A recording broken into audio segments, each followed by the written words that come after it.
Ladies and gentlemen, please welcome Ellen Oppenheim of Magazine Publishers of America.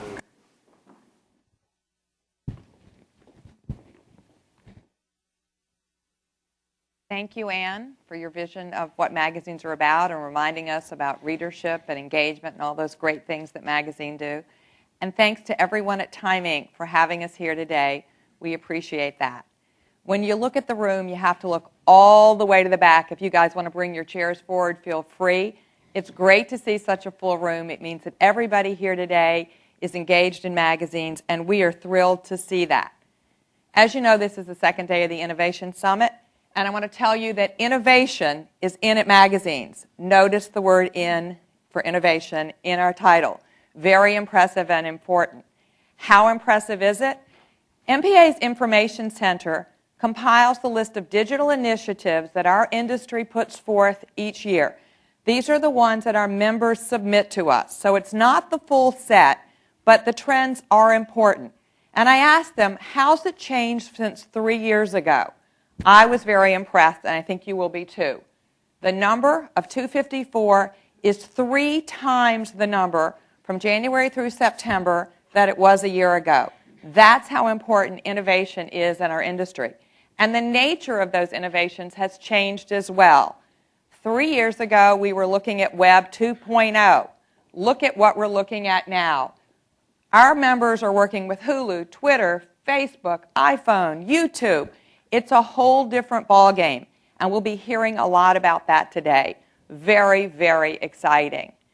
But let's look at all that we're going to look at today about innovation. In addition to Anne, we have 2 other leading executives, John Griffin of National Geographic and Tom Hardy of Meredith, talking to us about what they see with the future in innovation. We have 3 case studies.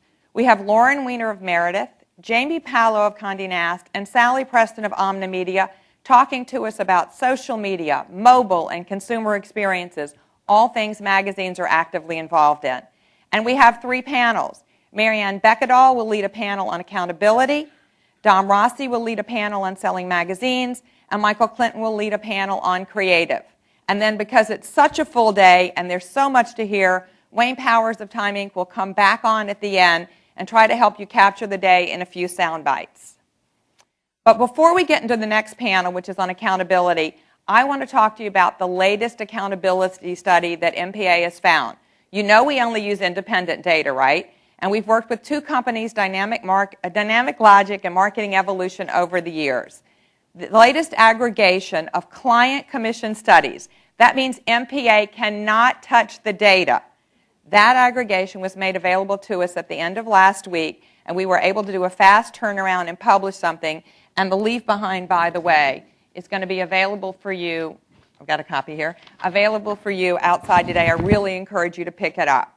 What Dynamic Logic has done since their last database aggregation is they now have 39 studies, again, all client commission, that talk to us about how media work together. They look at TV, magazines, and online. Now, I'm going to put up a slide that's got a lot of numbers. It could be wonky. I'm going to try to make it simple, but I think you'll be really impressed by the results. The first thing you see up here, these numbers at the top, are how much at each of 5 stages of the purchase funnel, from brand awareness through purchase intent, when people saw the advertising in TV, magazines, or online, how much in combination that increased at each metric. So roughly 13% of people increased in ad awareness after seeing TV, magazines, and online. The way Dynamic Logic does this is first they start with TV. So for example, in brand favorability, 2.5% of people's brand of favorability increased as a result of seeing TV advertising. And good news for TV, they contribute at every stage of the funnel. Then they add in online.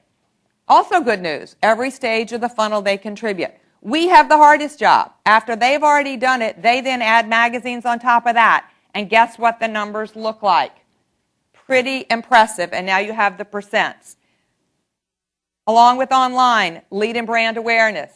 In ad awareness, work with TV and online. Message association, close second to TV. Brand favorability and purchase intent. These key stages of the funnel where consumers change their attitude and want to buy products, 60 and 56%. still consistent with marketing evolution historically, consistent with dynamic logic has done in the past, very strong numbers. In fact, so strong, we're the only medium who contributes more than 33% at every stage of the purchase funnel.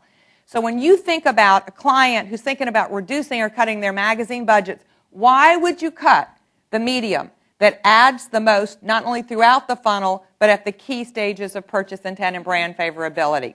Very, very powerful stuff.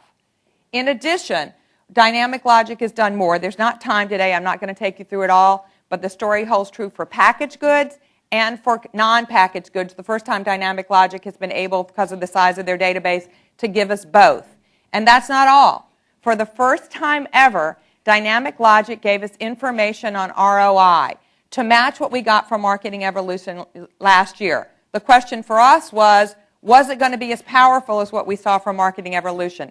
They looked at it two ways: cost per person impacted and people impacted for every dollar spent. So I'm going to give you a quick summary there. Let's start with cost per person. They looked at what medium did the most at each stage of the funnel. Look at this. Magazines alone, or magazines in combination with online, were the most efficient at every stage. In other words, you can't get more efficient if you don't have magazines in your plan. Did it hold true for the people impacted per dollar spent? They looked at it in different media combinations and the media alone. For simplicity today, we're just going to look at the ones alone. Let's see what it looks like. Whoa. For every dollar spent, one person changed in purchase intent. For TV, for every dollar spent, one person changed in online in purchase intent. Magazines, 5 to 1. Talk about a medium that has impact and moves people. And it's not rocket science to figure out why. Why? Because it's been what we've always known. Magazines target people, you put a relevant ad in the right context, people engage, and that's a winning formula. So now that you've seen a little of this, again, I remind you to pick up your packets outside.